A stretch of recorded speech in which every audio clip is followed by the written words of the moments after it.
Alors, Erev Tov, donc le Tanya, Raksamer Sukkot, étude du jour. Alors, 16 Tishri, 5786, Igeret à Kodesh, chapitre 22. Néanmoins, je dirai la vérité, d'après les termes du verset Daniel 11.2. Maintenant, je dirai la vérité. 3 races se lèveront encore en Perse. Dans cette seconde partie du présent extrait, Rabbi Gino Zalman analyse la motivation pouvant conduire un homme craignant Dieu à se plaindre des souffrances qu'il lui envoie et à consulter le tzaddik. À ce propos, à ceux qui veulent m'écouter, l'amour remet en cause l'ordre établi. Selon Midrash Rabbah, chapitre 55 au paragraphe 8, et le traité Sanhedrin 105b. C'est pour cette raison qu'un amour exagéré de sa propre personne peut avoir pour effet de s'insurger contre des événements de la vie, que l'on devrait accepter avec soumission. C'est un voile contre quiconque observe de ses yeux. D'après les termes du verset Bereshit 20:16, il est pour toi comme un voile contre quiconque t'observe de ses yeux. Il en résulte que cet amour immodéré de sa propre personne obstrue les yeux de l'homme et l'empêche de voir la réalité telle qu'elle est, l'empêchant de voir la vérité, du fait d'une trop grande attirance pour l'existence physique, pour le nom de Dieu, afin de le servir comme les étincelles du feu, avec une grande flamme inspirée par l'amour de Dieu. On verra le sujet, le verset Shir Hashirim 8.6. Ces traits sont des traits de feu, une flamme divine. Rabbi Gino Zalman admet que le refus des souffrances de la part de ceux qui le consultent est motivé par le désir de servir Dieu, dans la tranquillité, non par une quelconque révolte. Il a conscience que les Hasidim ne posent pas des questions matérielles uniquement pour rechercher leur confort personnel, mais qu'ils agissent réellement pour le nom de Dieu. Néanmoins, il souligne ici l'apport que ces souffrances peuvent avoir. Il en déduit qu'elles doivent être admises lorsqu'elles surviennent plutôt que remises en cause et niées. En leur esprit, ils s'affligent à bon droit, selon les termes du verset Yona 4.4. Est-ce bon à droit que tu t'affliges? Ainsi, ceux qui se plaignent considèrent qu'ils sont habilités à le faire. De la sorte, ils oublient que de Dieu n'émane pas le mal. Aussi ne parviennent-ils pas à mettre en éveil en leur cœur un amour de Dieu plus profond, leur permettant d'accepter les souffrances qu'il envoie. En ce sens, demander au tzaddik d'intercéder en leur faveur pour que cessent ces souffrances revient à tourner le dos à Dieu, comme le texte le dira par la suite, car ils souffrent en leur corps, ce qu'à Dieu ne plaise et qu'ils les prennent en pitié. Ils ne peuvent pas du tout le supporter et ils en perdent l'esprit. On verra ce sujet traité Hérovine 41b, le Zohar Chadash à la page 49a. Une telle démarche est donc bien un manque de lucidité et d'analyse.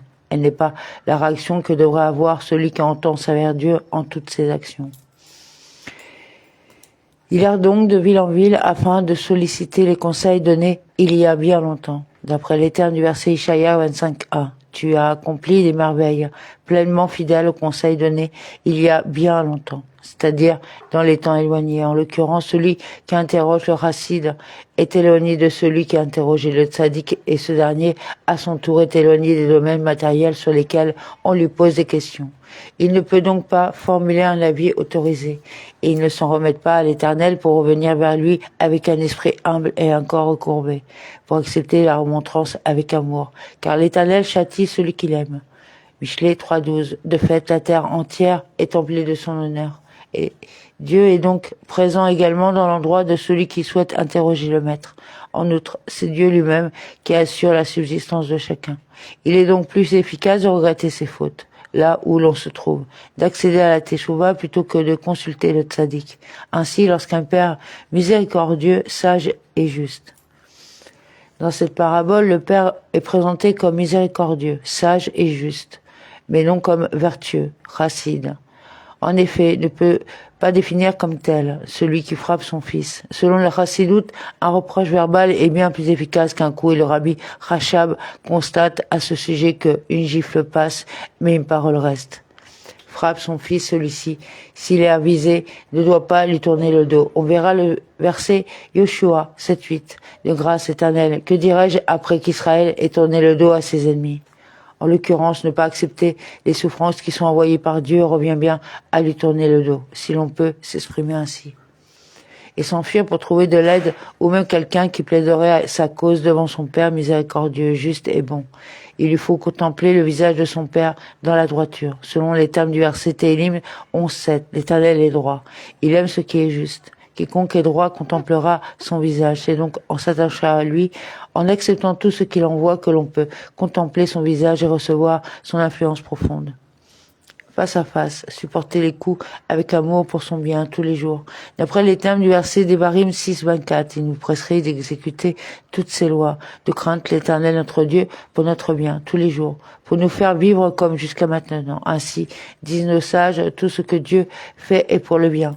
C'est pour cela que l'on demande à Dieu un bien visible et tangible. De fait, le visage là-haut correspond à la volonté et au désir. Panim, le visage est de la même étymologie que Miyut, la dimension profonde qui implique la bonne volonté, ce que l'on accomplit avec plaisir. En ce sens, rechercher le visage de Dieu revient à avoir le souci de s'attacher uniquement à la dimension profonde.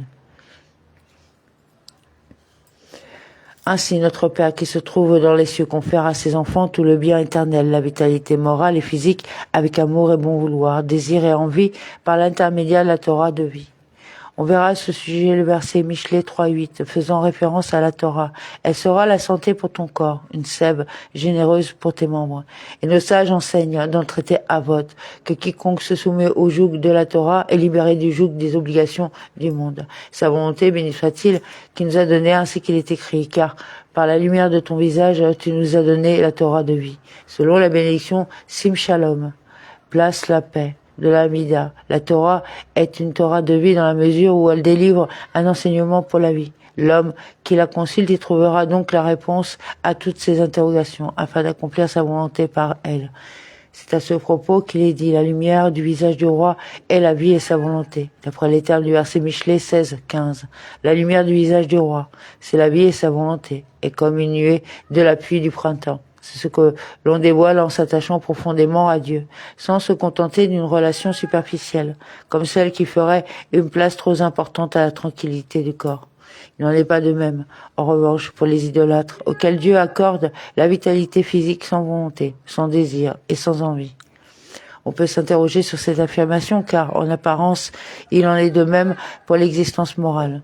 En tout état de cause, on verra à ce propos le chapitre 22 de la première partie du Tanya, affirmant « Nos sages constatent que l'orgueil est à proprement parler comme l'idolâtrie. En effet, sa racine et son origine sont la conscience de posséder une existence autonome, indépendante de la sainteté de Dieu, sans pour autant aller jusqu'à la négation totale de son existence. C'est pour cela qu'ils sont appelés les autres dieux, car ils reçoivent du niveau de l'arrière. Aririm, autre, et de la même étymologie que Aroharim, arrière, superficielle, par opposition à la relation profonde, qui s'inscrit nécessairement dans le domaine de la sainteté.